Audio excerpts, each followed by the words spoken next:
Pinalmahan ng China ang pinirmahang defense agreement ng Pilipinas at Japan na posible raw mag-umpisa ng Cold War sa Asia. Pero giit ng Japan, kooperasyon at hindi gulo ang layunin ng naturang kasunduan. Nasa frontline ng balitang yan, si Camille Samonte.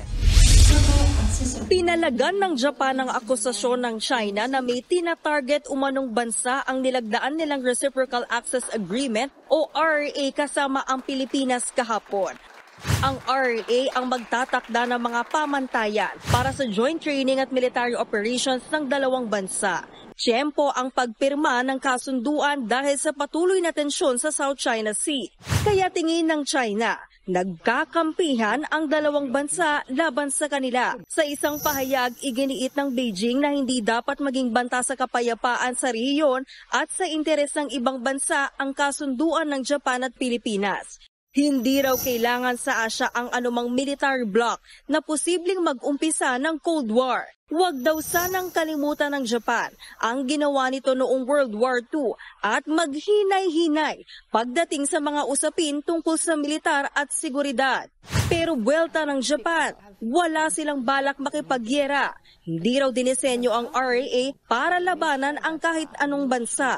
This is a cooperation agreement between the forces of the Philippines, Japan and the Philippines, and it will enhance our defense cooperation by streamlining the procedures.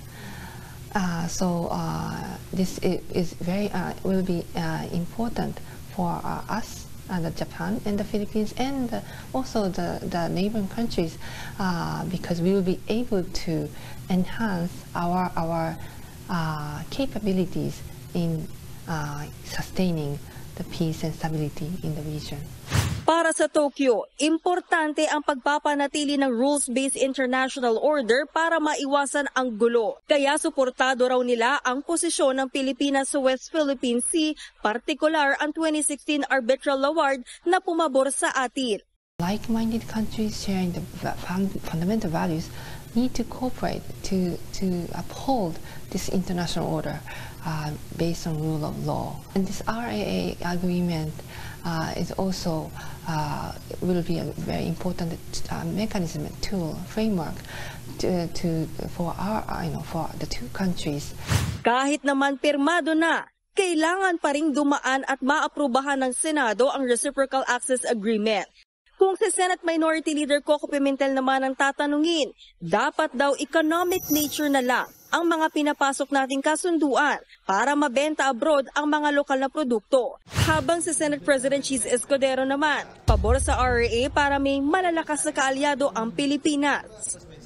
Matapos lagdaan ang Reciprocal Access Agreement at 2+2 ministerial meeting, nangako ang Japan na magbibigay ng air surveillance radar system para sa koordinasyon sa mga Coast Guard at dagdag patrol vessel sa Pilipinas. Nagkasundo rin ng Japan at Pilipinas na ipagpatuloy ang maritime at air domain awareness kasama ng iba pang kaalyadong bansa. Nagbabalita mula sa Frontline, Camille Samonte, News 5. Mga kapatid, Cheryl Cosim po, huwag maging huli at maging una sa lahat sa balitaan. Para sa tuloy-tuloy na talakayan sa Frontline, mag-follow at mag-subscribe sa social media pages ng News 5.